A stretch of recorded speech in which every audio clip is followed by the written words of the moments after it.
How did I first hear of Anton LaVey? That larger-than-life character who created the Church of Satan in 1966, the very year I was born. As a teenager, I bought LaVey's Satanic Bible in my native Stockholm, in a general hunger for weird occultism and American pop culture. I liked his book. It was a no-nonsense primer in magical manipulation that also seemed to scare simple-minded people. Parallel to this was LaVey's fascinating life story, which included hanging out with the focus of my overheated teenage lust, Jane Mansfield.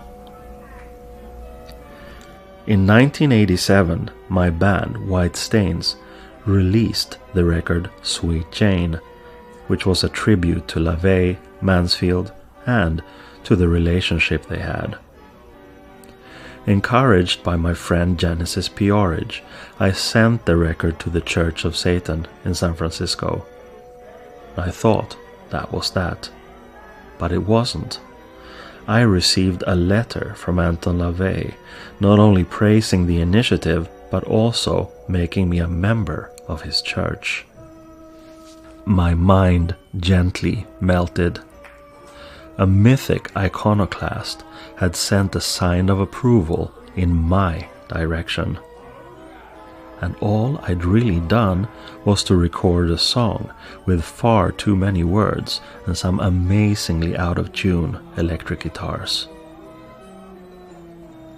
In 1989, I went to San Francisco for the first time. I met Anton LaVey, or Dr. LaVey as his friends called him, and his beautiful partner Blanche Barton at the infamous Black House on California Street. We had a late dinner and then went back to the house to talk and watch old movies. Inside the kitchen was a setup with synthesizers that he more than willingly played like a gleefully sinister character out of a Ray Bradbury sideshow story. And in the basement was a bar he called the Den of Iniquity, permanently frequented by mannequins he had constructed himself. When I stumbled out into the other reality again, it was 6 a.m., and my mind was reeling with anecdotes about Eddie Cantor, Todd Browning, Ben Hecht, Archie Mayo, and, of course, Jane Mansfield. The following evening, the same thing over again. More stories, more music, more movies. I returned for more of the same every year up until 1994, when LaVey and Barton had become proud parents of a boy named Xerxes. Some years later, in 1997, the great Shandor sadly passed on to the infernal regions. He had been somewhat of a recluse during this last decade of his life, yet some people were obviously invited into his devil's den. Some I got to know early on, others much later. I always wondered what their stories and their emotions were. So I decided to find out. I had been drawn to witchcraft and magic, and but I'd seen the Satanic Bible, and I saw this strange guy on the back that looked kind of intimidating, and I thought, oh, well, you know, he looks kind of full of himself. I thought maybe he doesn't really understand that continuum the same way I would see it. So I took it and I put it back. I took it up, put it back. And so finally a book called The Devil's Avenger came out in 1974, the first biography of Anton LaVey. And it talked about his lion. It talked about his history in the police department and in the carnival and in the circus. He's worked with a lot of lions. He had a lion and the animals and tigers and his love of life and his disdain for the oppression and prejudice that can grow out of conventional Christianity. And I certainly understood that. I read the satanic statements there, and I read about other people who were aligned with his philosophy, and it just seemed to make a great deal of sense to me. Well, I guess my very first recollection of that, and it was a long time ago, it was probably when I was maybe 13 or 14 years old, and I discovered the Satanic Bible. And of course, him being the author, to me was, well, who is this man? Where did he come from? And how did he get the balls to write such a blasphemous, incredible work? It was more of an aha moment. Like, this is somebody that, wow, this is somebody that thinks the way that I've thought my whole life, more than a discovery. It was sort of a recognition of a kindred spirit. And I read all of those books, and then I read The Devil's Avenger by Burton H. Wolfe, which is another book that he had. And then I became fascinated by the Doctor himself and the amazing life that he'd lived. And this must have been 1973, 74. And the Satanic Bible was for sale at my high school book fair. And I was intrigued by it. And I had heard of, actually, prior to that, I remember Anton LaVey on the cover of Look magazine and reading the article about the Church of Satan. He's been a part of the culture my entire life. He kind of, I happened in 1960, and he was happening in the mid-60s. So he turned up in a lot of things and places in the world, and I think that he seemed interesting to me, and even before I knew much about him, he was just sort of a part of the culture. That book rack was there, and that Satanic Bible was turned towards me. So I picked it up again and looked at it and then started reading some of it.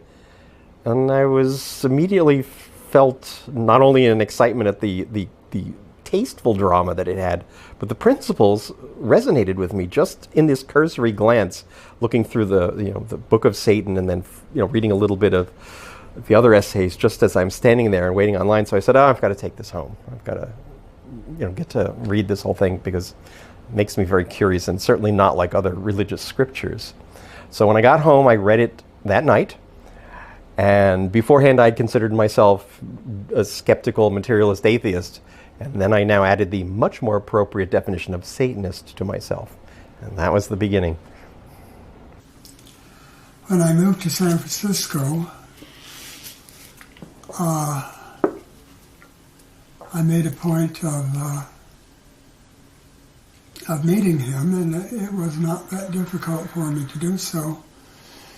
And he invited me over to his, what was known at the time as the Black House, which unfortunately has been torn down, no longer exists, at 6114 California Street, where he had his pet lion in the basement. And eventually, the roars of the lion at night disturbed his neighbors, and he was forced to donate the lion to the San Francisco Zoo. I went out to dinner with Anton LaVey. I met him, I shook his hand, and as I've said before, I didn't know what to expect. You don't know whether he's going to be a pompous asshole or really full of himself, sweep into the room in his long black cape and here, kiss my ring or something. But he wasn't. He was pleasant. He was funny. He was genuine.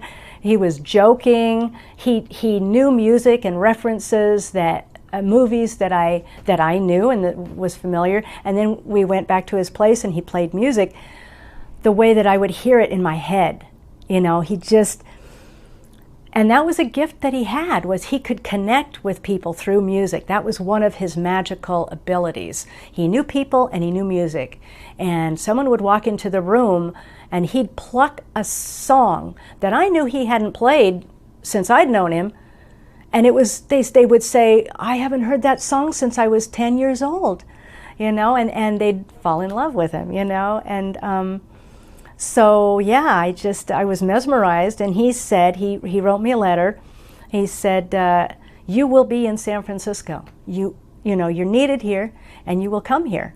I was the editorial director of a group of men's magazines, High Society and Cherie, and even Playgirl for women, and a bunch more, which, you know, kind of fits with everything. And I decided that I wanted to do a feature story on Doctor. So I get the date settled, and I get on a plane to San Francisco from New York. I get to the airport, and I grab a cab, and I give him the address of Doctor's house. So it was an African-American cab driver who said, "You sure you want to go here?" I said, "Yeah, we get to the house. I barely shut the door and gave him money, and he was out of there." He knew Doctor's house, and he knew the Black House, and he knew what was up to. But that was kind of funny. I don't really know from their side of it if they were looking for somebody to help with that. It seemed to happen very quickly. Then when I went over there, and you know, the first couple of evenings we spent a lot of time talking, and as you know, he would play keyboards and tell wonderful stories.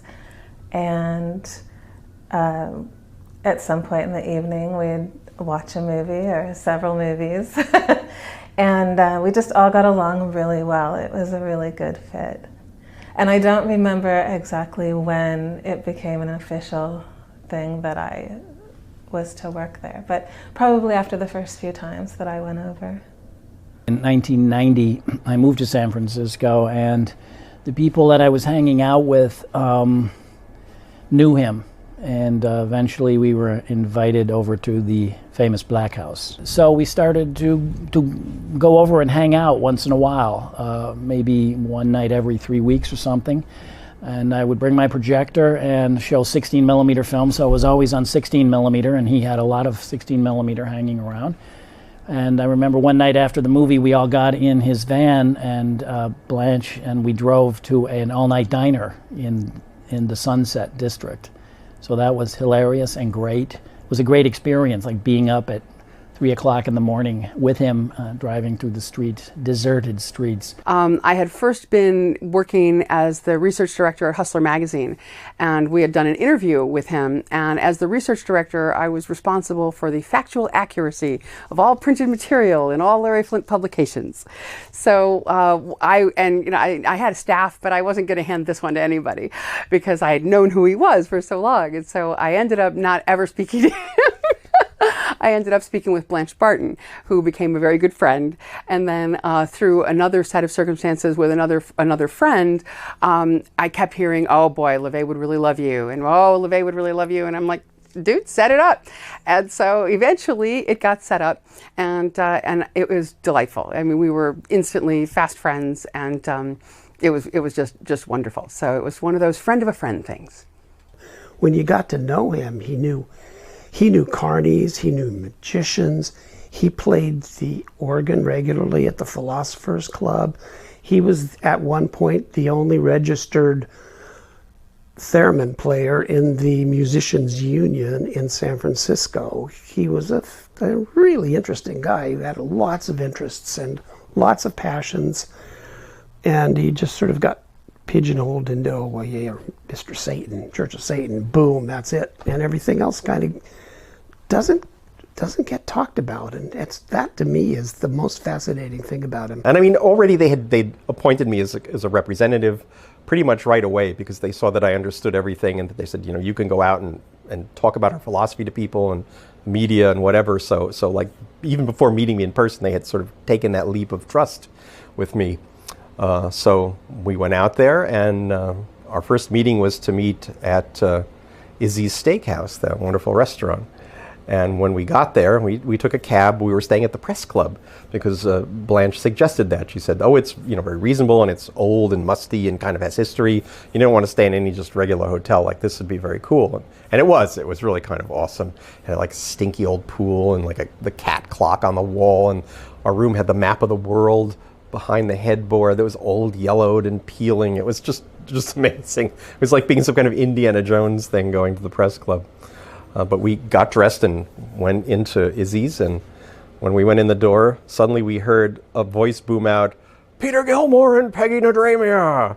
And there he was, Anton LaVey with Blanche perkily perched on a stool, sipping. I think it was a martini, and that was how we started. And we had a little drink and then moved to a table and then started a conversation that didn't end until like the next morning. After he had actually driven us around San Francisco to show us the city in the middle of the night, and then back to the Black House to continue a really in-depth conversation. Being exposed to him, like, living in the house, sometimes we'd be there for a whole week. We got to see him like on a daily basis and got to see like the guy he really was, and he wasn't always putting up, it wasn't like a state occasion every time we saw him. And yeah, I feel like we did get closer. He certainly wasn't a perfect person. He had his moments, he had his little outbursts and things that would annoy him and bug him and tire him out, and certainly, as we know, all our friends have their moments where you see the good and bad in them, and the things that their flaws and the things they work to overcome. So here I am in front of the Church of Satan. It's 5 minutes to 8. The fog's rolling in. It's real cold and very atmospheric, and I'm checking my watch every minute just to make sure it's like 8 o'clock, and then I press the buzzer. Just as I pressed the buzzer, a white van drove up right alongside of me, and the passenger door opened, and it was Anton LaVey, and he came right up to me and he said, "Larry," and he stuck out his hand and he said, "At last we meet." To fully understand the satanic philosophy, we have to begin right here, with a very young Tony LaVey growing up in San Francisco. Playland at the beach, right by the famous Sutro baths, and the great Golden Gate exposition on Treasure Island. Like most kids, LaVey enjoyed the rides, the calliope music, the sideshow attractions, people indulging in fun, fantasy, and aesthetic escapism. For the slightly older folks, there was the sexual thrill of the girly shows, and the constant feeling that you were promised considerably more than you actually got. This imprint was so strong that the young LaVey later joined both circus and sideshow, as musician as well as performer with the big cats, lions and tigers. Not only did he enjoy the work, he was also daily taught lessons about human psychology. People need to let off steam, and they're more than willing to pay for that pleasure. His interest in the occult merged with these insights, and he now felt that there was only one symbol powerful enough to contain his personal philosophy. To me, Satan represents everything that is not only rebellious, but pioneering and achievement-oriented and critical, cynical, questioning. He had a very specific sort of a concept of Satanism as being an examination of how all of the things that people do enjoy have by religion been made satanic. And so his perspective was everything I like to do is satanic, then damn it, I'll be a Satanist. He validated the idea that a religion can be fun, and a religion can be uplifting and without guilt, and celebratory without penance. So that's an amazing thing to say. Yes, my religion is Satanism, and it's because I love life, and I live every minute of life, and this is where it is, and we only get one time around. He is so difficult to fit into the pastiche of occultism in America because he didn't really belong to any clear, identifiable, intellectual family tree. He created his own family tree, in a sense. He reached backwards to primeval philosophy.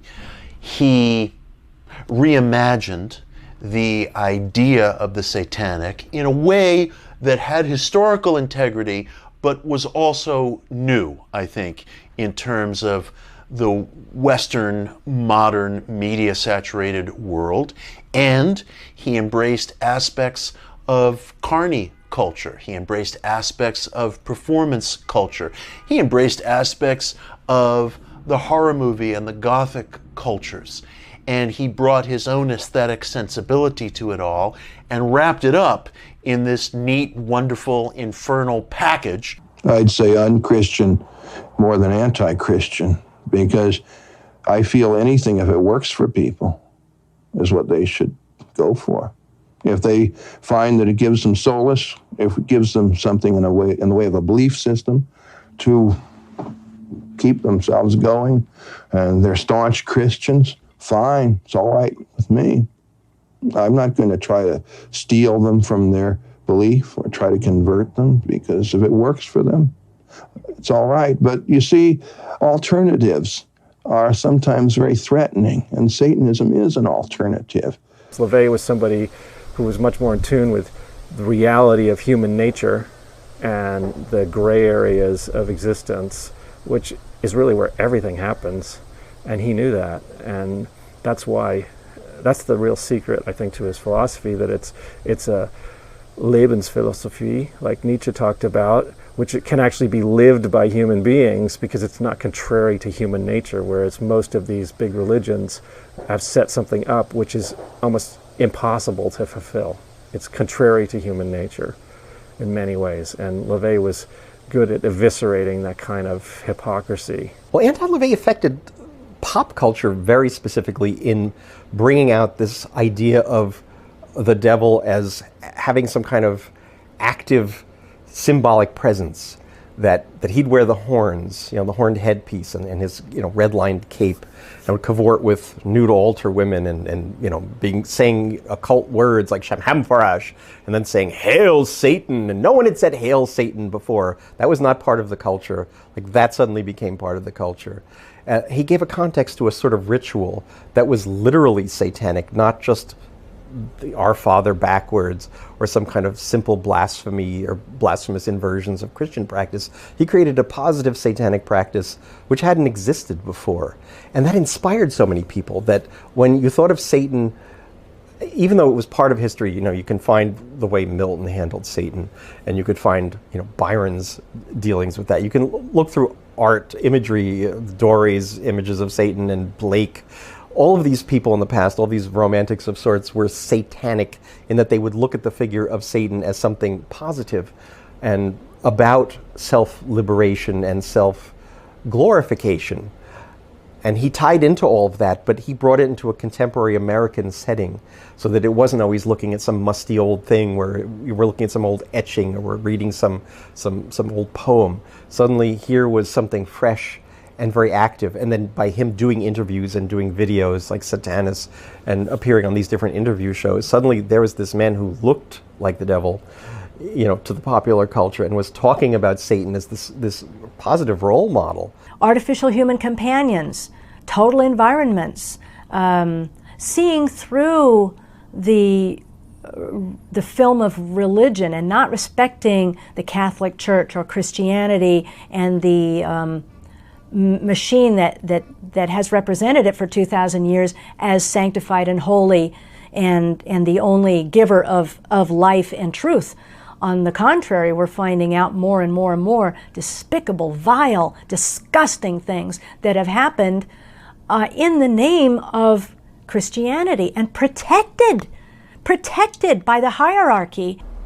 I think, he felt strongly that church and state need to be separate, that we can't keep going with a country that's founded on these kind of loosely based biblical proclamations. We need to understand that everybody's got a different religious bent, and that's exactly why it needs to be kept completely separate from our laws and our legal procedures. He did bring an end to that kind of prudishness.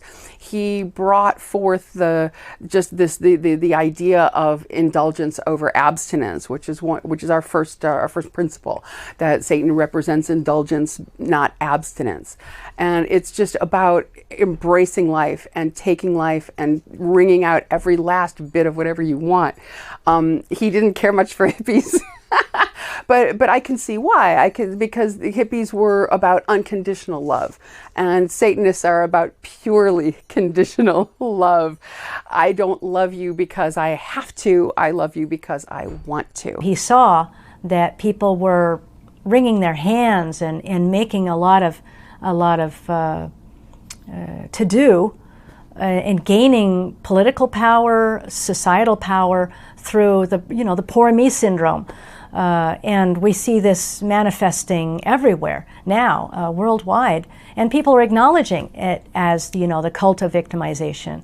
But Anton LaVey was the one at the forefront of recognizing it, along with the invisible war. That was another sort of socio-political concept that he had and that he pioneered, as far as that there are people trying to manipulate you, there are people trying to get at you in so many different ways. And now with the internet, it's no longer an invisible war. It's right out there in front of us. In many ways, his philosophy and the Satanism as a way of looking at the world was a completely postmodern thing, which, regardless of your opinion about postmodern theory or things like that, there's something absolutely to it, in the sense that we live now in a time where we can see so much of the past, and basically the rules have been broken for better or worse. We no longer live in traditional societies, and you can actively pick and choose and create your own reality based on the things that resonate with you. And LaVey was completely in touch with that and aware of that and advocated that. Early 1960s. Anton LaVey's interest in magic grew. He was established in his black house and held lectures and classes. Topics could range from vampires, werewolves, freaks, the Black Mass, death, ghosts, Gothic culture, and many other things. The great Jandor spellbound his visitors. As his magic circle of friends and allies grew, what happened then seemed inevitable. In 1966 he founded the Church of Satan, and in 1969 the Satanic Bible was published. Media attention was massive. From men's magazines focusing on the nude ladies and the sexual rituals, to mainstream magazines focusing on the alarming resurgence of non-Christian allegiances. For victory is the basis of right. Cursed are the vanquished, for they shall be vassals forever. Blessed are the iron-handed, the unfit shall flee before them. Former New York socialite Judith Case and John Raymond are joined by Satan in unholy wedlock before a live altar, a nude redhead. Self-ordained sorcerer minister Anton LaVey presided at the San Francisco ceremony. As the worst man looks on, the blessings of Lucifer and Beelzebub are invoked. The elaborate rites smacked of publicity because next day the bride and groom secured a conventional wedding license. LaVey basked in the attention and wrote the books The Complete Witch, or What to Do When Virtue Fails, and The Satanic Rituals. Beneath all the scandalous exposure was also a serious magician who wanted to break away from dusty, arcane, esoteric systems basically stemming from medieval times.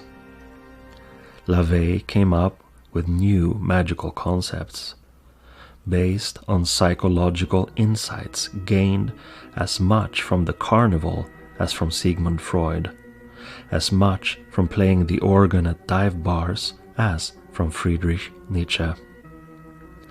Active psychodrama, the use of sex, creating your own temple space by indulging in whatever gives you most pleasure, creating artificial human companions instead of wasting time on dull acquaintances, and definitely integrating a dark sense of humor in all of these things he now presented as Satanism.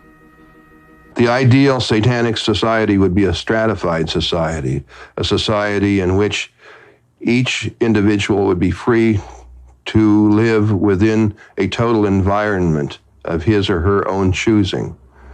Experiments have been conducted which have been proven to be not only workable but highly successful. Disneyland, Disney World, Epcot Center.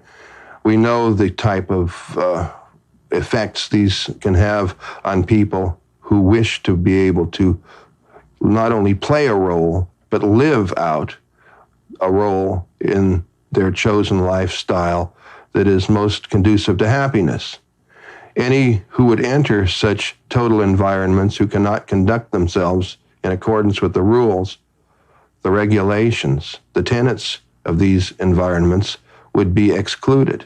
There were all kinds of ideas that he put forth in his essays, and when you'd speak to him, that are absolutely relevant and more relevant than ever. One concept that I think is like that is the good guy badge, which is an interesting phenomenon. And the more you have, in many ways, a secular society, you see it more and more. It used to be the religious figures were sort of wearing the overt good guy badge, whether it's the collar or the robe or whatever. But now it's more of a sort of socio-political thing, and I think you see that affecting America absolutely, and much of Europe as well, and it's probably going to keep spreading with people who sort of have a one-way opinion of what's correct and proper thought, behavior, and it's always cloaked in a kind of moral garb, and that's what the good guy badge is. And of course these good guys are rarely good guys in their private lives, and I think we're seeing that now, and they often are behaving in exactly the ways that they claim they're fighting against. So I think he was very perceptive about those kind of foibles of human behavior and human psychology. He said to me once that the animals should be our gurus. And what he meant by that was that we should observe them when we want to know like what our real priorities should be. Like animals have their priorities, and they're oft quoted, they don't lay awake at night and weep for their sins. And I think he felt very strongly that when we're worried about whether or not a thing is important or not, well, would an animal think that was important? Would an animal make that choice? Of course not. And I think that's he really strongly felt that we have this feral nature in us, and we have the intellectual capacity to be incredibly vicious, but we also can use that capacity to refine our impulses in a direction that is helpful for us and will help keep our species alive and our planet alive. And that animals don't do these self-destructive things. They don't destroy their environments. And we really need to keep that in mind.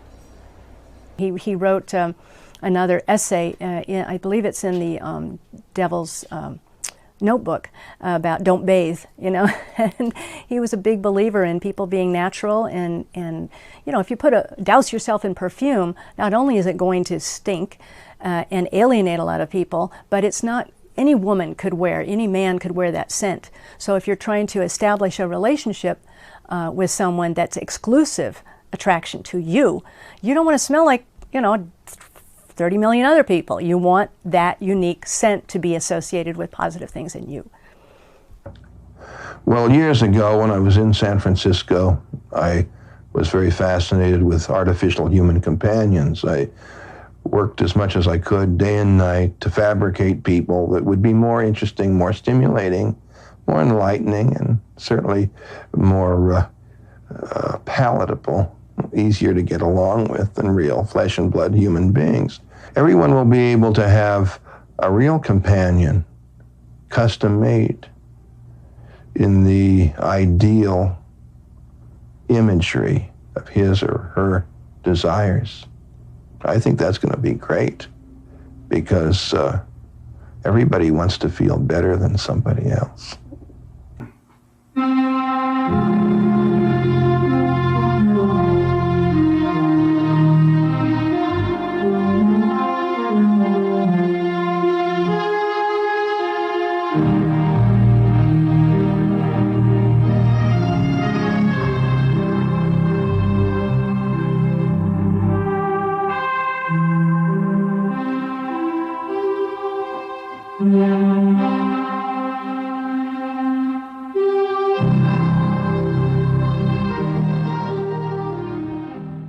I would say that satanic music is music that elicits a gut reaction, music that sends shivers up somebody's spine, the kind of music that, well, everyone has heard sometime in his or her life, that really gets them thinking or feeling about something, regardless of who's playing the music or where the music is being played. That's satanic music.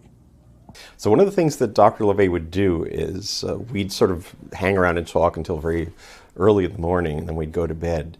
And then we would sort of say, well, later on when we all wake up, we'll all get back together again. But sometimes I would hear that he would sneak down to the kitchen while we were all supposed to be asleep, and he'd practice things. And when I was there, he'd be practicing Wagner and Liszt and Beethoven, because he knew I liked those composers, and he really wanted to satisfy me and show me that he knew them and could play them with the sort of gusto that he brought to the Tin Pan Alley tunes and other old popular songs that he'd discovered and would want to play.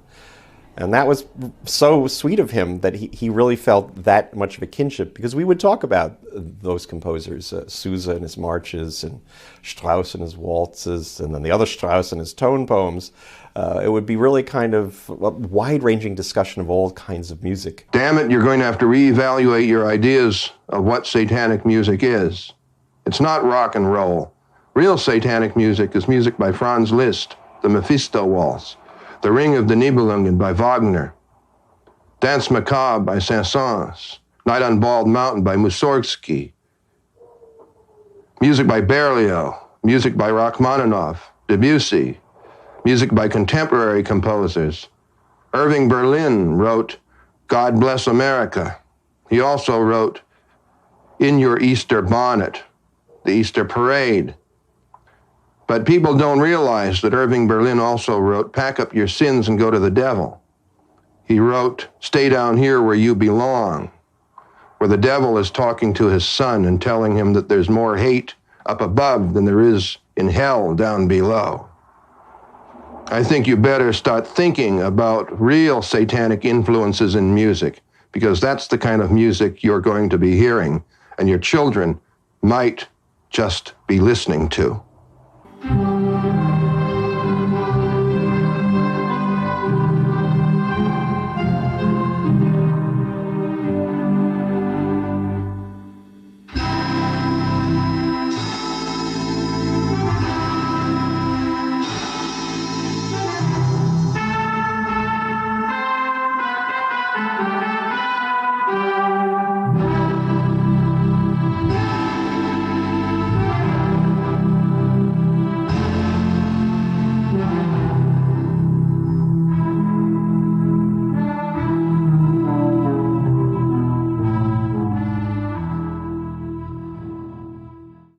We both would discuss how that kind of magic of music was powerful, that it could really reach in and touch your emotions. He would talk about the suicide songs, like Gloomy Monday, would be chord progressions that could be really effective of one's emotions and might either be cathartic or lock somebody into emotions that they are surprised that they get stuck in, that it's such a direct touch. And that kind of power he found when he used to play in The Lost Weekend. People would be there for whatever they're trying to forget, they're drinking, they're having fun, they might be miserable, and he would basically play different tunes to see whether he could push them into maybe more joyous or more morose states. And it was this experiment that he would really test and see how people behaved when different music and different chord progressions were played at them.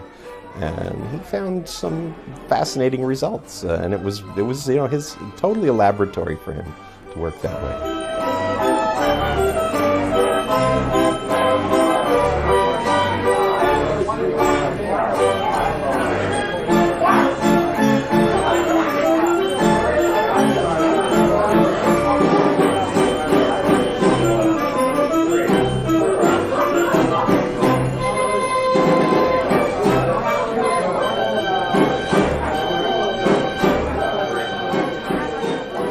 At some point, late in the evening, we convened in the kitchen, and he immediately, where he had his keyboards, and he immediately launched into a medley of bullfight pasodobles.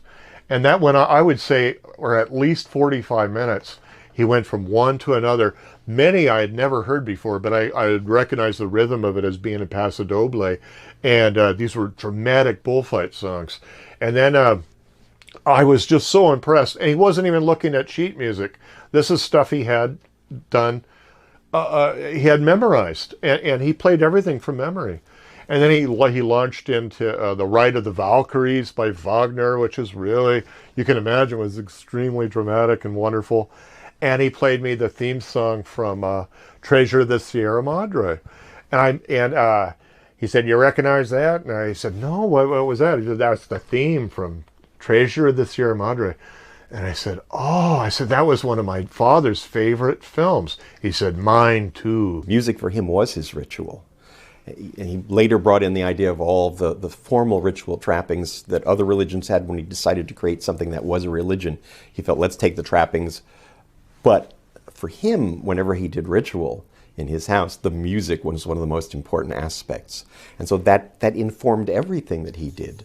His design sense, how he learned things from Mortensen, and his ideas of how space, negative and positive, and all that would affect something aesthetic, he felt that could be applied to a larger aspect of human consciousness. And music certainly does that too. So all of these aspects totally percolated together to be the foundation of Satanism. Well, when I was a teenager, I was interested in the occult. And the occult in those days meant you got dream books and you got books on fortune telling and all that sort of thing. And the closest thing there was to anything about calling up spirits or demons and that sort of thing was a lot of gobbledygook where you stood around in a circle and you used the protective names of Jehovah and Jesus and all that. And I tried it. Oh, Lord knows I tried it, but it didn't work. And so I thought to myself, well, if I'm going to call up any demons, if I'm going to get any magical power, if I'm going to get anything going my way, I better get on the side of those guys instead of protecting myself from them. I better allow them to feel that I'm their friend, not somebody that doesn't trust them. You trust me, I trust you. That's the way it has to work. There has to be some trust between people or demons. Groups of people can reinforce the strength of these ideas if they form like a ceremony or a ritual around them. And so we had our rituals connected with the Church of Satan, which evolved. You know, you don't need to know everything about how it works to be able to work it and utilize it and use it effectively in the world. And that's what he felt with magic. He couldn't explain all of it because we just don't have the language for it yet, but he knew it worked, and he was practicing and refining techniques, not just in the ritual chamber, but in everyday life.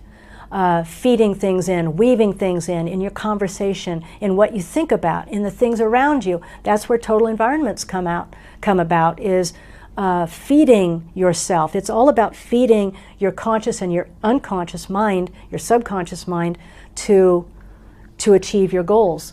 And that goes on thousands of times a day, not just in the ritual chamber. He believed in magic as that force, that electricity that you could generate either on your own, if you were emotional enough over something, or with other human beings. You know, in that simplest form of building up that energy and then throwing it out. And, you know, as Blanche has said, at the very least, it makes you feel better. But those of us who have done it and utilize it often recognize that actually it has very real results beyond that. I found that when I got into my own kind of magic, that is sort of aligning myself or linking myself with the forces or the names. That's where we're getting into names now, with the kind of names you weren't supposed to be friendly to. Then things started going my way a little more, because I wasn't, as I found out, being a hypocrite about it. He was capable of seeing through New Age folk, witchcraft practitioners, alternative spiritual folk, who would engage in spells and rituals and ceremonies and insist that this was white magic, as if there was something that they had to juxtapose themselves to. And Anton would say, look, you know, white magic is just one more way of hiding from what you really want, which is power. And I think Anton helped open me up to that in a way that felt very relaxing, ultimately, because suddenly there was this sense of honesty in the air, and that was helpful. Every time he sat down at the keyboard, every time he sat down to write an essay, those were his rituals. He had performed rituals with the magic circle from the time he was a child. He'd connected with those forces. Occult means hidden, it means secret.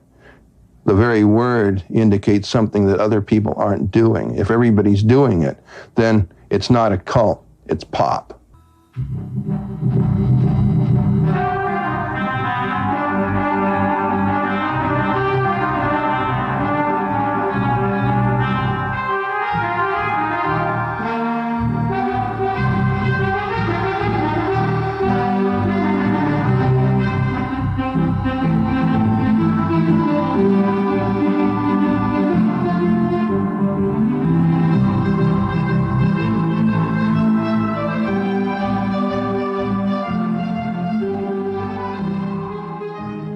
These were delightful evenings. Just being in the Black House was a very atmospheric experience. And then the first few times we went in, he would be playing the organ. And then one time he emerged from the hidden fireplace. There was a staircase that he could access and went down into unimaginable treasures down there. So it was a place of, it wasn't a huge mansion. It was, I mean, a fairly large house, but it just had all kinds of secret alcoves. Well, he was a theatrical person, and so everything he did had that aspect. Like, he would make his appearances at these meetings through the fireplace. There was a fireplace in the room, but actually it dated back to Prohibition, and in the basement was a complete bar, and the access to the bar was through a ladder that went down through the fireplace and ended up in the bar. And so it was a secret Prohibition place during those ridiculous years of the Prohibition. Well, he had the most wonderful lavatory, and it was decorated in an incredible way. He had a corn cob hanging on the wall from a piece of twine. He had a copy of Jokes for the John hanging from a chain inside his lavatory. His toilet was an old-fashioned pull chain toilet that emptied out from a big tank way above you. And then the piece de la resistance was a little sign on the wall that said, "Smile, you're on candid camera." And I remember my satanic witch friend telling me that she was always worried when she was sitting on that toilet peeing that when she saw that candid camera sign, that maybe Anton had a camera set up in there. She'll never know. And that, I don't think he did, but it was a sign that made you nervous enough to consider that. You know, it was wonderful. He liked to tease people, especially pompous people. That if anybody was all stuck up or silly or pretentious, he would always throw something at them. Because he said he used to do that even to his earlier Church of Satan members. That he brought this guy in once who was like a short order cook at a diner, and he made hamburgers. They were kind of greasy, but he called them hamburgers. And he talked kind of funny, and he was this odd character. So Doctor brought him into one of their evenings when people were hanging around the house, and he kind of presented him as this sage. And this guy was just a short order cook and barely that. So he would be talking about the hamburgers and how he made them, and then everybody was sitting around kind of going, why is this guy here, and is there some other significance to this? Oh, this must be symbolic of something or whatever, and Doctor would just kind of sit back there and be kind of... Meeting Anton was really inspiring in the sense that you went into his world. When you went to visit him, you went into his universe, and it was like a parallel universe where he had done that for his whole life and created his own reality. And that was really inspiring to know that there was this sort of secret shadow nighttime world, and there were people that were living in it and sort of simultaneously doing their own thing. It wasn't the same thing, but it was inspiring and encouraging to know that they're out there and to meet more of them. The idea that Satanism advocates orgies is a convenience that's been used for centuries.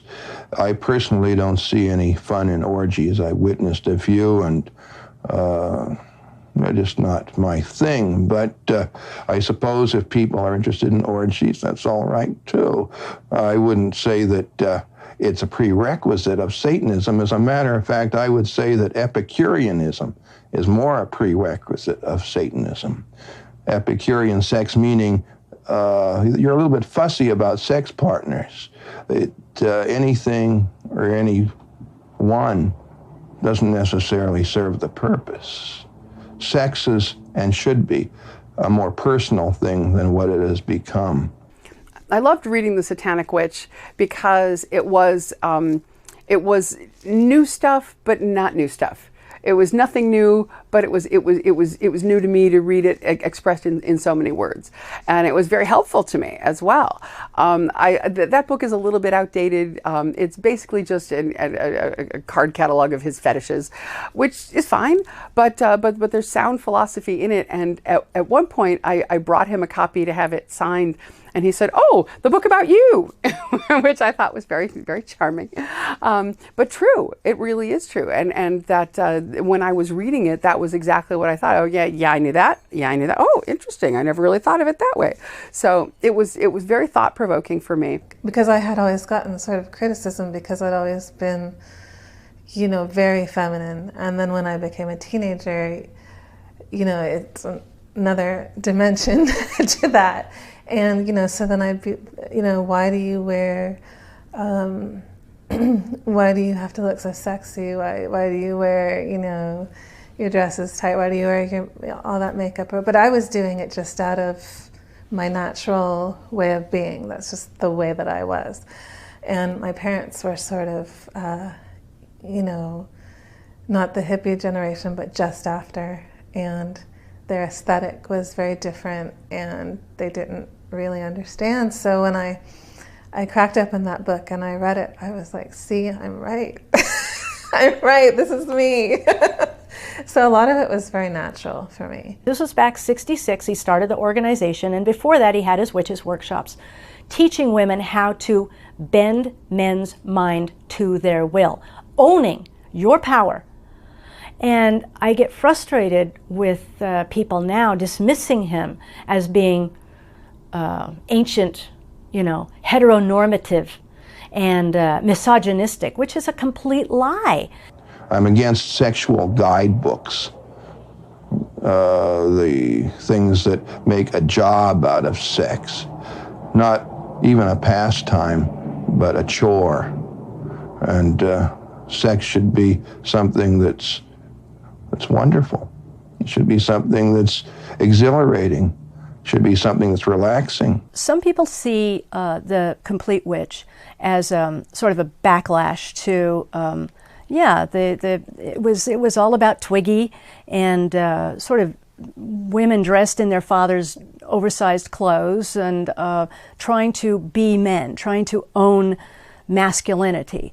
And the doctor saw that that was not the way to go, you know, that women have power and that they should utilize what power they have, that women always have power, that it's the women who make the decisions, that it's up to them how much they want men to feel empowered to, and you know, from that very outset, he said that a leader's best friend is always a woman, and my right-hand man will always be a woman, because a woman can do what a man cannot do.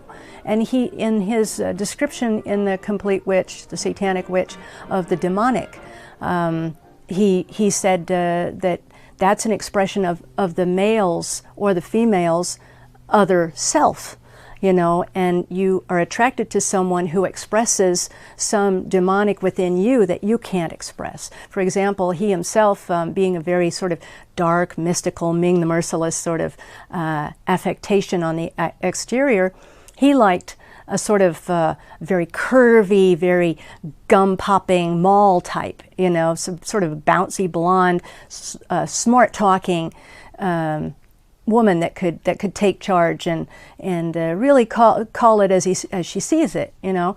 And he said, I would be that woman, but I look terrible in heels. Sex is an interesting subject. Obviously, people have been sort of inspired by it, motivated by it. In fact, I believe, as a Freudian, and also a very strong supporter of the theories of Wilhelm Reich, that sex is not the answer to everything, but it's probably the prime mover to a great deal of what we do. And I believe sex should be enjoyed. It should be participated in with a great deal of gusto, even if you're just participating in it by yourself. I found it an empowering book. I don't understand why feminists have an issue with it, unless they haven't read it, because it's basically saying no matter what type you are, no matter what you look like, no matter, you know, it's great, it's fine, you're perfect for somebody, for a you know, for some situation. And that it also teaches you how to manipulate. You know, they complain about men manipulating women, but I mean, it's a great book for teaching women how to manipulate men. You know, so yeah, I still think it's ahead of its time. Sex is permissible in any way, shape, or form, so long as it's with consenting adults and with the understanding that those who partake of it are going to enjoy it in some form, whatever form it may take, and they're going to come away from it better off, not worse off. Then sex will have achieved its ultimate goal, and that is not just simply procreation of the race, but to build a happier, more content, and more satisfied race. He understood the power that women have, and he wanted to encourage that, celebrate it. As the Church of Satan celebrated homosexuality, asexuality, bisexuality, transsexuality, not as a tolerance, but as a celebration. And that's what is a cornerstone. I mean, that's foundational in Satanism from the very beginnings. My relationships with some of the sex goddesses of the past have been largely as a result of luck more than anything else. However, in the case of Jane Mansfield, she was an active member of the Church of Satan, and certainly under tragic circumstances left the Church of Satan. And the untimely, tragic death of Miss Mansfield was certainly not due to any curse on my part. It was as a result of intervention on the part of her attorney in the affairs between myself and Miss Mansfield. And I'm much poorer as a result of her loss. She was a lovely person, and I miss her very much. And the situation concerning Miss Monroe, that was a long, long time ago, long before the Church of Satan. However, she did have an unswerving interest in the dark side of life. And I think that was one of the main reasons that we managed to hit it off the way we did. LaVey's Satanism is a cluster, not only of philosophy, but also of aesthetics. It's an aesthetic not only dimly lit in gothic horror gaslight or garish circus light bulbs. The evocative shadow world of German expressionist cinema and early Hollywood horror films, not forgetting the stark contrasts of film noir, deeply influenced the young LaVey. The lighting and composition theories of American photographer William Mortensen became almost an obsession, and LaVey integrated many of Mortensen's ideas into the designs and performances of various Church of Satan rituals. And then, of course, there was the cinematic satanic masterpiece, Todd Browning's Freaks from 1932. It was certainly a satanic film insofar as retribution and the eye for an eye, tooth for a tooth kind of attitude on the part of these misshapen, monstrous creatures, these sideshow oddities that were essentially the heroes of the film. They, of course, were always interested in the movie, and Dwayne Esper was also involved in that movie as part of its checkered career, being revived and re-revived and lost and revived again. And Anton was also involved in this as well, and the whole lore surrounding the film. And, of course, has in his occupation as an organist at movie theaters and grindhouses. He came in contact with these kind of films. It disappeared. It was like a banned movie. It was an unseen movie. And Anton LaVey, with his love of the carnival and circuses, certainly enjoyed that film, and I believe he was instrumental in reviving it. I don't really know the details. I can't really speak knowledgeably about that, though. But I certainly believe him. I don't see why not. He was really well connected with circus people, and from his own work in the circus and in the carnival, and these carnies and circus folks were always visiting him, and what do they call it? Cutting up jackpots with him. That's their language that you use when they tell stories about their adventures. I always liked his stories about playing the organ at these grindhouses and this mixture of live music and movies and sort of, striptease and sort of this very dark aspect of movies, what movies were all about at that time, B-movies, exploitation movies in this very grindhouse vein, which of course is now completely gone. That lower end of movies is completely gone, and now people are watching movies on YouTube and they don't get the experience, which is sometimes the best thing you can get out of it. So he harkened back to that. He was a living relic of that, and not a relic, but very much alive, and his memories were alive and stories were alive. So, but he was the last link to this kind of. I mean, he played in the 40s and 50s, I believe, in these theaters. We never talked about Satanism, never talked about the devil, never talked about witchcraft. But we did talk about our favorite directors, our favorite movies, the books that those movies are based on in some cases, like, of course, Nightmare Alley, which probably everybody by now knows is one of his very favorite books and movies. I mean, it always comes back to Nightmare Alley. And frankly, from the films that we talked about that were some of his favorites, it does seem like if you really want to get some idea of Anton's aesthetic, just go to 1947 and watch all of the movies on the list. I mean, and there were some great ones back then. And of course, Nightmare Alley, but Out of the Past, Brute Force. I mean, those were all from 1947 as well. Certain other films that are not horror films per se, but certainly fine films exhibiting a Luciferian or a satanic characterization. The films noir of the 1940s personify the satanic in films, and we're getting certainly a return to that kind of film. The classics, of course, are well known. The films that were based on Raymond Chandler and Dashiell Hammett stories, but some that weren't quite so well known. A little thing called The Gangster with Barry Sullivan, certainly one of the most satanic portrayals ever on film. Yeah, I do think Anton enjoyed the film noir, particularly, and partly for the reason that they weren't black and white. Well, they were in black and white, but they didn't present black and white solutions to things. The hero could be the bad guy, you know, this gun for hire. He's a killer, but he's also the protagonist.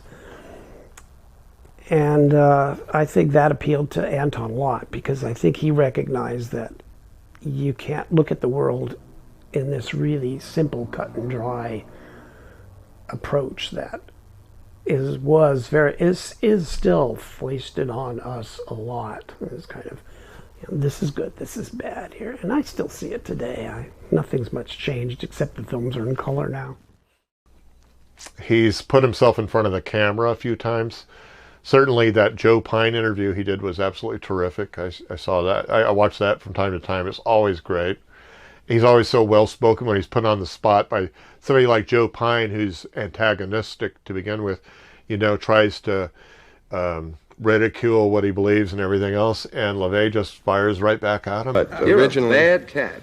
Well, you have to be bad to be good, don't you? Is it true that you teach people how to make voodoo dolls and stick pins in them to hurt people? That's right. I believe that hate is necessary in a controlled way just as much as love is necessary. But could it really work? Of course it works. It's been working in primitive societies for a long, long time. Well, then how come you don't pick out the despots of the world and make dolls like that and stick pins in them so that you want them to win. You want the bad guys to win, right? Well, I don't say they're necessarily the bad guys or the good guys. It's not up to me, because the only people that I would cast a curse or a spell on would be people individually that would sort of get under my skin. Why are you staring at me like that? Because after all, hate should be a personalized thing. Do you hate a lot?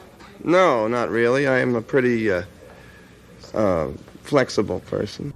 Sometimes people don't know what to do with Anton LaVey, because they think, well, was he really serious? Did he believe what he believed, or was he just posturing to try to make money or something? Well, if he was trying to posture to make money, he really wasn't very good at it, because he didn't market the T-shirts and the posters and he didn't franchise like he could have. So it became, I think, at some point fashionable to attack him or to disbelieve him or to not really grasp what he was about, basically. And then also from other Satanist groups, they considered him a charlatan in some way because he was a man of show business. There's going to be one person in every studio audience that has read the Satanic Bible and knows what the book really is all about, and is going to think, they're lying, these people up there. That's not what the Satanic Bible says. And what makes it worse, these people who deride or who criticize the Satanic Bible as being influential in all sorts of crimes, they're the kind of people that probably haven't read it, or if they have read it, they're bold-faced liars. As easy as it is to explain what this counter-tradition is about, people still have trouble getting their arms around it. And yet, there's also no question in my mind that there are wonderful, wonderful kids growing up in the United States, in Europe, in other parts of the world, who are just burning with a spirit of rebellion and nonconformity, who feel that there is something Potemkin, something fake, something ersatz about this world of ours, and they're trying to break through to something else. And for some of those kids or older people, when they hear that term satanic, they feel they've found something. They feel they've found something pure and something that's not compromised. And I think that's true. So the price of using the term is being misunderstood, but the payment of using the term is that it's uncorrupted, it's pure. And it's so ironic because people think of it as corruption, and it's the ultimate uncorrupted term because it will never be safe and sanitized by the corporate media. It will never be safe and sanitized by all the forces of consumerism that try to repackage rebellion for money. You can't touch this term. It doesn't bother me because I have no axe to grind with Christianity.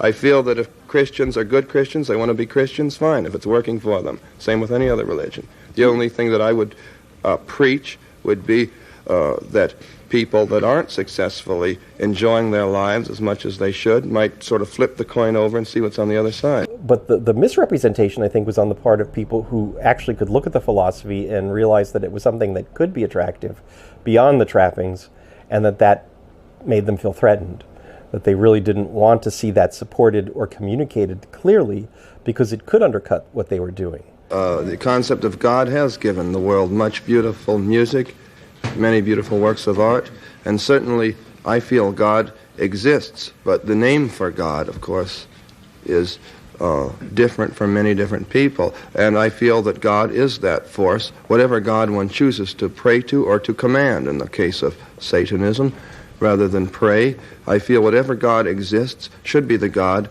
that carries a person along, that carries them through, that makes them a better person, that makes them live a better life, and naturally a more pleasant life. So, and I feel that you have to be kind to yourself, indulgent to yourself, before you know what it's like to be kind to others.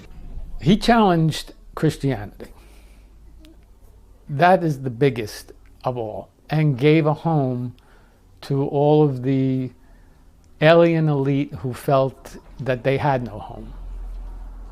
And you know, I don't just say the broken toys of the world. Those two, but he also gave a nod to everyone who didn't quite feel like they fit. And you know, and that's true today. You know, anyone who is out of the norm, you know, their sexual proclivity is different, you know, gay, straight, trans, they're all accepted. No one really cares. You know, if you're a Satanist, indulge in your pleasure. It's about pleasure. He gave America the right to pleasure. There are a few trigger words that seemingly always bring a jolt in any conversation. There is the C word, there is the N word, and then there's that dreaded S word, Satan. Satan may not mean so much in a cultivated, secular society, but talk to any primitive Christian and they'll react as if Satan actually exists as some kind of anthropomorphic monster. LaVey knew how easily provoked his fellow Americans could be and decided to press that button, thereby getting negative attention from reactive monotheistic simpletons, but also positive attention from people who could see beyond the jolt and who used the very word as a provocative bullshit detector. Anton LaVey had found a method that worked, mixing showbiz shock tactics with clever demagogic strategies. Because it's fun, for one thing. It sounds good. It feels good. And it means the opposition. And it's been associated for a long time with all that has turned out to be not only progressive, innovative, pioneering, rebellious, productive, everything that's ever been, everything that's ever started has been considered a tool of the devil that has turned out to be substantial or significant in the development of man. There were plenty of people that told Anton LaVey from the very beginning, before he even wrote the book, well, yeah, I understand what you're saying, but why don't you just call it something other than Satanism? You know, that's going to put a lot of people off. You'll get a lot more followers if you just call it even Luciferianism or, you know, Belial or something, you know, Leviathan, not quite so controversial. But that's kind of the point. That's kind of the point. If you can't get past the S word, yes, it's loaded with a lot of baggage that's been given to you since you sat on your mother's knee in church. You know, that is a loaded word, and he didn't want to use anything else. He didn't want to water it down.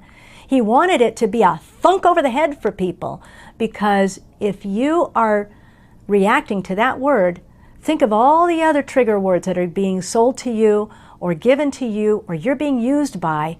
It's that language. Language is a potent thing. That his timing was perfect, because it was a time in society where the rebel was heralded. Even Hugh Hefner, the publisher and editor of Playboy, founder of Playboy, where I worked for a number of years, had written his own Beatitudes at one time, his own version of the Beatitudes, and one of them was, "Blessed is the rebel, for without him there'd be no progress." So LaVey was the quintessential rebel, and the timing couldn't have been better in a time that loved rebels. So, and who is the arch rebel? Satan. So it all fit. It all fit. He'll be taken seriously by anybody who bothers to read him. I think the people who pay attention to all of the satanic panic hysteria and stuff will always be deluded and be getting secondhand information that is just sensational and ridiculous. And that's always going to be the case. You know, the general public is not very bright. As LaVey would say, their bulbs don't burn very brightly, you know. The semantic definition of Satan, of course, has always been the opposer, or that which is a deviant from popular thought. As a result of that, of course, Satanism has always appealed to people who are misfits, it has been thought at least, and probably there is a sort of genetic predisposition towards Satanism among people who consider themselves a bit alienated.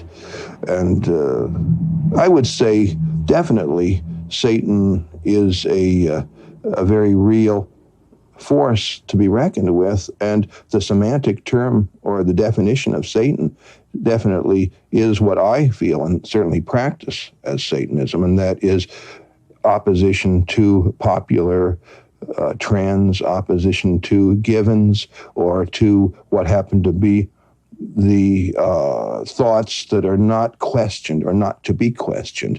If that represents Satanism, then certainly I would say Satan is the champion of all unpopular thought. I think that was part of his formula, you know, 99% respectability, 1% outrage, right? That was the outrage.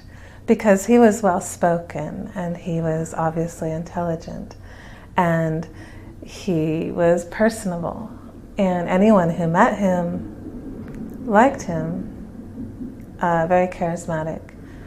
And yet there is that S word. I mean, that is the thing that everybody has a problem with. Why don't you just call it humanism? Why don't you just, you know, it would be so much, you'd reach so many more people, but that isn't the point. You know, it's a stratification, as we were talking about earlier. And I think the S word is part of that stratification. You know, if you can get past that, only a certain kind of person will. By adopting the mantle of Satanism, he, I'm sure knowingly, was treading those waters and was going to get those kind of reactions. And those people aren't interested in subtleties or looking beneath the surface and seeing what he's actually saying. So as soon as they hear that word or think about that imagery, it's colored by their own views and attitudes, and colored by usually a Christian background and often medieval fantasies, quasi-pornographic images that are, of course, lurid and titillating to them at the same time as they're horrified by them. I think it was definitely Satan, that he represented Satan, that he was often depicted by writers and journalists as like the personification of Satan on earth. That's definitely the thing that got him the negative sort of publicity, because in actuality he was an incredibly charming person. He had dozens and dozens of friends. He had friends that remained loyal to him to their deaths, even when he was kind of retreating from the world a bit and not really answering phone messages or mail. These people would keep writing to him, because I've seen their messages to him. Tony, can we have lunch? Tony, how are you doing out there? Tony, there was a big earthquake. How are you in the family? He inspired a lot of friendship and devotion and loyalty. He was charming. So without Satan, he probably would have been, he could have been the mayor of San Francisco for all I know. We as a human species have in common this basic myth of an opposing force.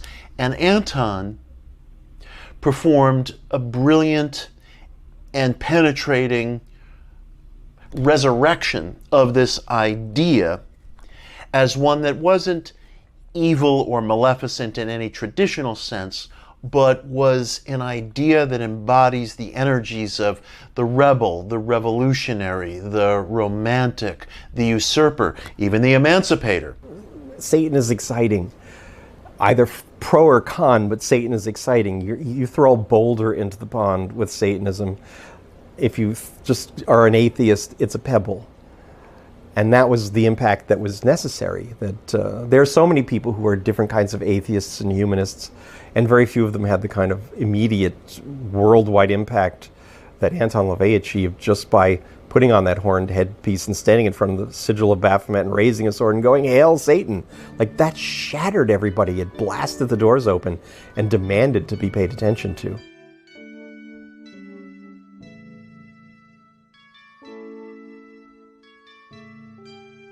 Being at the Black House was a multi-sensory, multi-dimensional experience. I always had the impression that things were being said not only in straight conversation, but that there were also things being transmitted between the lines. LaVey always chose his musical pieces carefully. Everyone was served a different plate of seemingly random musical treats. And then there was the library in the purple parlor. During one session he took out Ben Hecht's Fantasias Malere and A Guide for the Bedeviled and read to me, solemnly imbuing it with real meaning. I realized much later how much it had actually affected me, as Ben Hecht has been a very important figure of inspiration for me throughout the decades. My friend Adam Parfrey, whose publishing company Feral House published LaVey's later collections of essays, The Devil's Notebook and Satan Speaks, often recounted how his meetings with LaVey had given him fodder and ideas for many book projects that now continue to influence culture. LaVey left a lot of clues for people. He was actually a voracious reader and a voracious follower of obscure cultural trends, artifacts, personalities. He was really a sort of historian of the underworld. And so he would leave little clues in things like the dedication list in the Satanic Bible, or in his essays he'd mention obscure people, or in the Satanic Witch, the bibliography is like it's like a geological mine that you can go into and find all kinds of previously unknown gems and bring them back up to the light, really obscure things. And he mentioned in the dedication list of the Satanic Bible William Mortensen, the photographer, and he talked about the command to look. And so I picked up on that, and as many people do, you sort of research that list of names at the beginning of the Satanic Bible, and Mortensen stuck in my head. Adam Parfrey was visiting from Farrell House here in Vermont, and I had an old photographer friend who was a classic photographer who was over for dinner that night, a few friends, and after the dinner I just said, Adam, have you looked at these Mortensen books lately? You know, they're incredible. They're just these sort of banal sounding ones are actually filled with weird stuff. And Adam said, oh, I think I know what you mean. Yeah, I've got some of those. And I pulled out the stack of them I had, and we all started looking at them and were amazed by them. And I said to Adam, you know, Farrell House really should do a Mortensen book. And he said, oh, I've always wanted to, but I've never been able to pull it together. But it's always been an idea, and I've talked to a few people about it before. And I said, well, look at this stuff. Like, it's begging to happen. And Adam said, well, do you want to do it? Do you want to work with me on it? If you want to do that, I'll do it. And so we did the coffee table book, American Grotesque. And we did a new edition of Command to Look, for which I wrote a whole essay about the LaVeyan connection to Mortensen, investigating that in, I think, about as much detail as you possibly can. And that's a sort of an appendix afterward to the book. It's quite lengthy.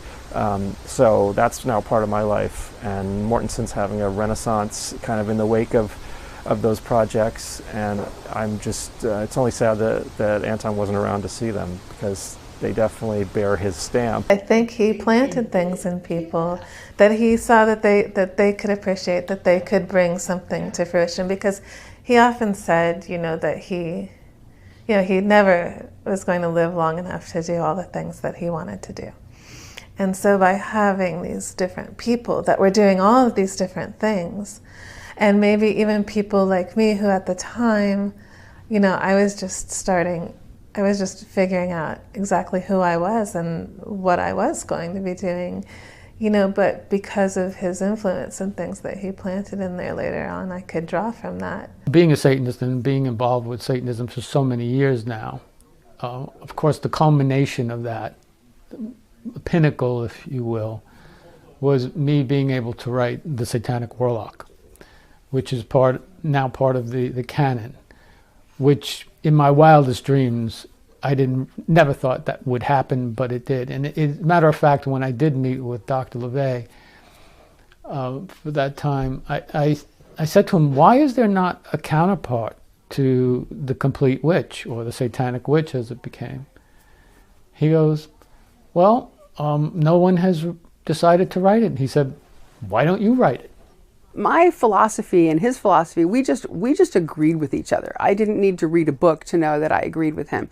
And I've told this story before, but eventually I did read the Satanic Bible. And on a subsequent visit, I said, hey, you know, I read a book. And he's like, oh, really? Which book did you read? And I said, oh, it's this thing called the Satanic Bible. And he said, well, what'd you think of it? And I said, I don't know, I probably could have written it myself. I kind of liked it. It was basically, you know, my own thing. And he loved that. And I know people like to bash on him and say that he was an egomaniac, or that he didn't have room for other people's ideas. But at that moment, if he was a jerk, he would have been angry. He would have been resentful, and he would have wanted to keep a distance between him and me, and that we would have these roles, that he's the guy and he's the teacher, and I'm the pupil. I never felt like that. We were always equal, and he was tickled pink that I could have written that myself. During our conversations, he showed that he was that guy that I saw in his writing, that he was charming and he was witty and he was friendly and he was curious. And he'd ask questions of me about things that I knew about, and we shared topics that we had of mutual interest, and we'd kind of suss each other out to see what we each knew about these topics, and it was kind of always fun to see that we had very similar information about a lot of things. And we left that evening, well, the next morning, kind of feeling like we had met like the best uncle you could possibly ever have. One of the times we were visiting, it was always kind of a sad moment when we'd be leaving the house for the last time. We knew we'd be, you know, hitting the airport soon. And he gave me a hug, and he pulled me in really close, and he put his mouth near my ear, and he said, "You do everything right." And I mean, who doesn't want to hear that from a parental figure? And it's like, whenever I have, you know, my down moments, or, you know, question what I'm doing and where things are going, I just try to remember and hear his voice in my ear. You do everything right. Anton LaVey and I worked together on the concept of the total environment, And if I influenced him, I'm happy about that, and he certainly influenced me. He showed me that people can work together to create something, and that it is a positive thing to have other people involved. The future of Satanism is assured. There's nothing I can say or do that's going to retard it or advance it. The die has been cast. The show's on the road. Everyone is just sort of waiting to see what's going to happen. A great deal has been done in the last few years without a great deal of fanfare concerning Satanism. Now suddenly it's become a topic of conversation. It's become a household word. I realize that. This is all according to plan. I haven't come forth in a great many years because I didn't want to be relegated to another guest on a TV talk show. But I can assure you, Satanism is here to stay. Anton LaVey's legacy is everywhere forever. You can't unring a bell. You know, there are people who, whether or not they realize it, are taking advantage of the road that he paved, of the path that he made, the left-hand path, whatever. But the path that he paved, because there's so much more freedom now. We're free to do what we want to do and say what we want to say. Satanism is a recognized religion, which I think is important, but it's also completely irrelevant because it's about personal and individual freedom, and just the idea that you're free to have these thoughts and have this personal philosophy and develop all of these ideas and live your life on your own terms. That's all Satanism. And you can call it Tony Robbins, you can call it whatever, but they all owe a great debt to Anton LaVey for stepping up and saying, you know, this is what I like, this is what I'm going to do, and these things are all possible. And the only thing stopping you is you. So if you get out of your own way and you decide this is what I want to do and this is how I want to live and this is what I want to say and this is how I want to dress, do it. What Anton did with the Church of Satan and the Satanic Bible was in so many ways unprecedented. And that's why it's very difficult to plug Anton into any category. As soon as you say, well, he belongs to ceremonial magic, there are too many differences. As soon as you say, well, he's objectivism with pentagrams, he was so much more than that. As soon as you say, well, you know, Anton was kind of a performance artist. Well, he was also a social thinker. He was also an occult thinker. He was also an esoteric thinker. There's no category that will hold him. So he has always remained this outsider in the American occult scene. He's almost this satellite off on its own, revolving around what's going on, drawing in other people and ideas and movements. But he was very much, it seems to me, a freestanding figure. Very unclassifiable, very difficult to categorize, which in a way is the ultimate tribute to what he accomplished. He codified the way I think many people, probably most people, actually live, but won't admit it. He codified that in this concise, slim book and wrapped it all around with occult mystery, and it was an intoxicating combination. Those meetings with Anton LaVey impacted my life in a positive way, and ensured that far-out ideas can thrive and be expressed quite freely and still not be oppressed by other people. I hope that his work continues to stay in print and gives people the freedom that he wanted them to have. He truly felt that his philosophy was one that freed people. It made them free. And it made them happy because it allowed them to be who they really were. Death is the only equalizer, the only thing that makes all men equal. I have a painting from long ago, and it's called Equality, and it's a boneyard of skulls. And on each skull is the hat of kings, millionaires, gamblers, Indian chiefs, just about every conceivable kind of headdress. And there's a little frog that's looking up at all of these skulls, who is equal to all of them at that point.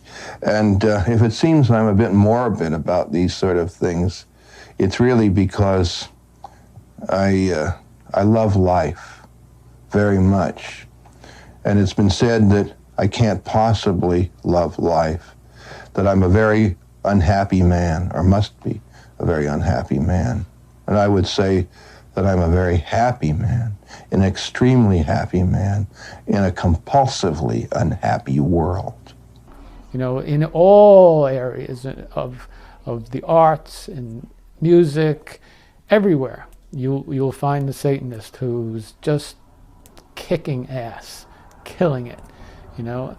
I think he would be amazed to see some of the parties that we've had, some of the conferences, the BrockenCon, and the books that have been written, movies made, and what you're doing today. I mean, this is all part of LaVey's legacy. This moment would not have happened without him. One of my favorite things that always caught me off guard was his smile, because here you had this man who could look very serious and very imposing, but if you made him smile, or if something made him smile or laugh, he suddenly looked like a 10-year-old boy. And it was always disarming, you know.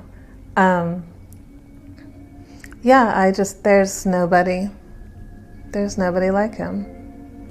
I guess I miss knowing that there's a colorful character like that, and there's so few and far between. It's very rare that you meet somebody who really has a magical persona, that it's not just ideology or talk, or they've done a few interesting things. LaVey, when you met him in person, you knew you'd met somebody totally unique, who had created his own reality, and that's an incredibly rare thing, actually. And the older you get, you realize how rare it is.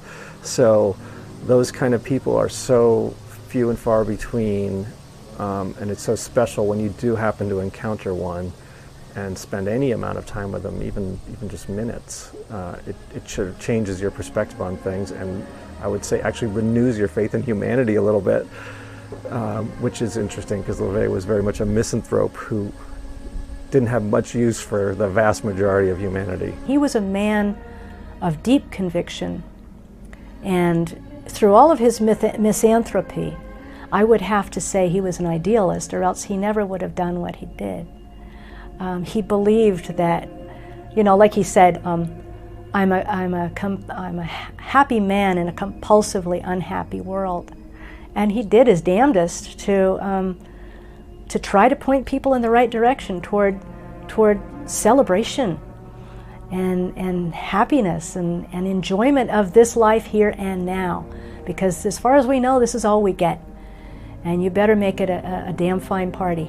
He was like a little kid always. His eyes would light up and he'd just be thrilled, and we could go off into rapturous discussions about all these different details of things that like he knew or I knew, and we could share things. That kind of sharing that we had, that I thought was just so warm, and again, two minds meeting, that we could share so many things, that was missed that so much, and that I still come up with things that I see and going, I just wish he was here, that I could just let him see this or let him hear this, that I think that he would have been so happy. I miss his humor. I miss that there's so many times when things come up and I said, oh my God, would Doctor have laughed his butt off at this? or oh boy, just this guy's name would have made him crack up, because he loved that thing where a person has a name that totally suits like the silly thing that they're doing, or their crazy position in life. And he loved things like that. He loved corny jokes. He would have loved the irony of so much of what's going on in the world today. And it makes me sad when I realize that I can't tell him about that anymore. Well, I miss having a friend who was very well read. He had a wonderful library and articulate in his views about the occult and what could be called popularly magic. And I'm fortunate to have known him, and I wish he was still around. I never had to recount my feeling about him and saying, well, he turned out to be a monster, because that wasn't so. He was a very thoughtful and creative person, and he was one of the great friendships of my life.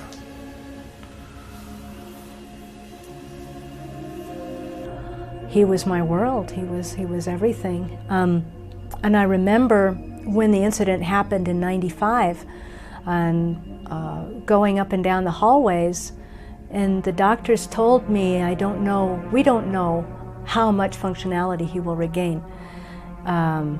Physically, mentally, it was a hard blow, and I was wheeling Xerxes back and forth in his stroller and thinking, what was the last joke he told me? What was the last piece of music that I heard him play? And these are the things that are important to you. His voice, his smile, his touch, holding me, being with me. It's difficult to say what anyone's single contribution is to anyone's life. I don't know. I miss him. I don't know, maybe he just really brought out my bullshit detector, which I'm grateful for.